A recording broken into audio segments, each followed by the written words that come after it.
Hello mga kabibirds! Welcome back to my channel. Sa bidyong ito, tatalakayin natin kung paano ako na-demonetize ni YT at paano ko ginawa ng video appeal para maibalik ulit ang aking ads at earnings. Kaya panoorin nyo ang video na ito.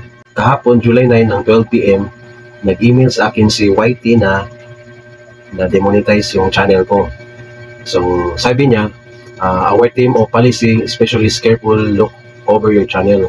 So your channel is no longer eligible to monetize.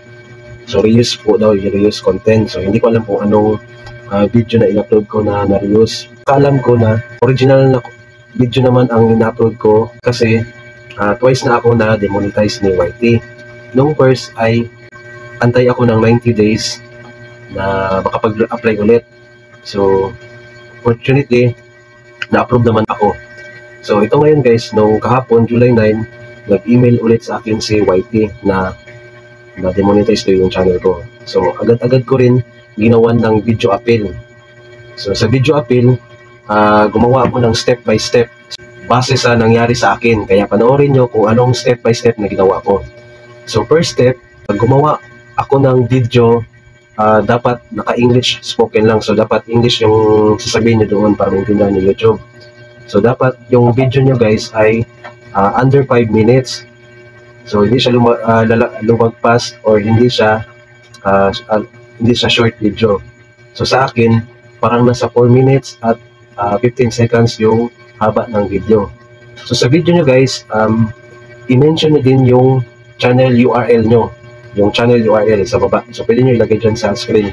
So pwede nyo i-copy paste at saka i-posting nyo dyan o i-flash nyo dyan sa screen. So step 4, banggitin nyo rin yung naging feedback ni YouTube kung ano ang feedback niya sa email. At ipaliwanag mo kung bakit, ano ang dahilan kung bakit ka na-demonetize. So yung step 5, ipakita mo kung ano ang ginagamit mong gadget like cellphone, may camera ka ba, may 360 o ano pa pang kanang gadget na ginagamit mo sa pagbablog. So step 4, ipakita mo rin yung mga application tools na ginagamit mo tulad ng yung mga CapCut ba, yung mga KineMaster or yung sa thumbnail, yung PixArt ba, kung anong ginagamit yung application tools na pag-edit. At pagkatapos nyo gumawa ng video appeal, i-upload nyo sa inyong YouTube channel. I-unlisted nyo guys.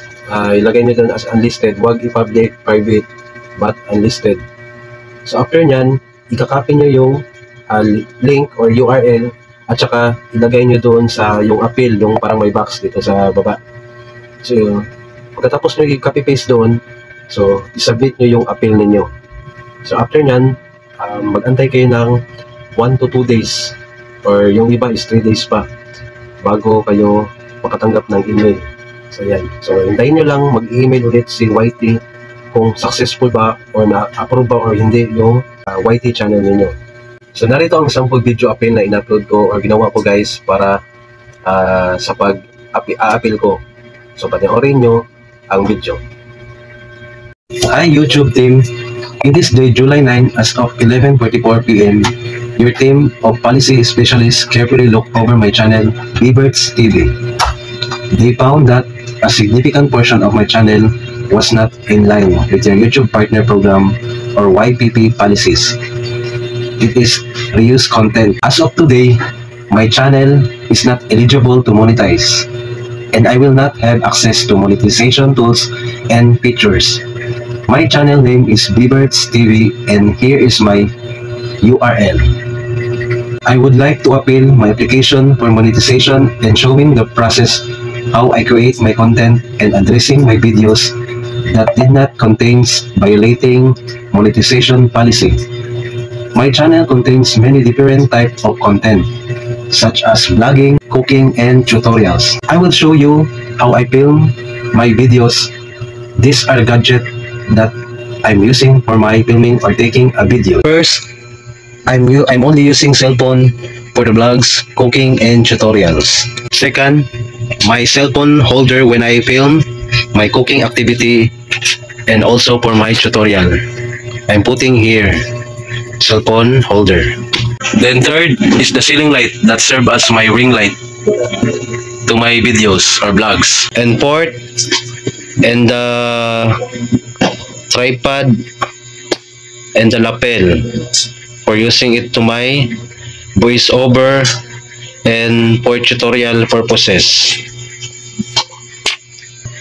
And the last is, this is the area where I edit all my videos, the tables and the chairs, and this is the setup to my area how I edit my video.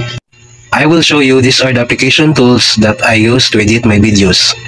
I'm using CapCut to edit my videos or tutorial, and PixArt to make a thumbnail in my YouTube channel. I will show you on how I edit my videos using the CapCut.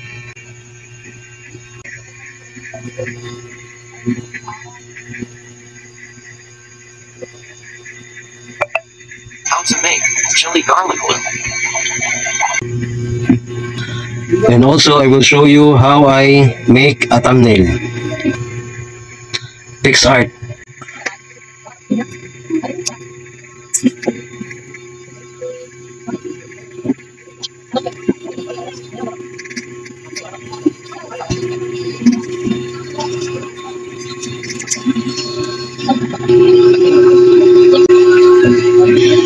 And that's it.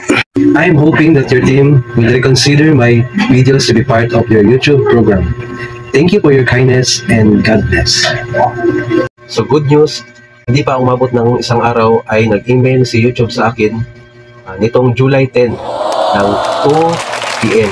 Ayan, nakatanggap ako ng email mula kay YT na successful daw ang video appeal na sinabit ko. Kaya ayan, super happy ako kasi naibalik ulit ni YT ang mga ads at earnings ko. Kaya kayo guys, huwag kayong mawala ng pag-asa. Kung pwede nyo ma-remedyohan ang channel ninyo na na-demonetize, gumawa kayo ng appeal at bukal sa loob nyo na may pagkakamali din si YT at hindi naman sila perfecto. At tayong mga small content creator, maging maingat din tayo sa pag-upload ng mga content para maiwasan at ang pagka-demonetize ng ating channel. Kaya yan lang ang aking mai-share sa inyo guys, at good luck sa ating lahat. At sana nakatulong ang video na ito para magsilbing gabay sa mga new content creator. Huwag kalimutan mag-like at subscribe. So, thanks for watching. Bye-bye.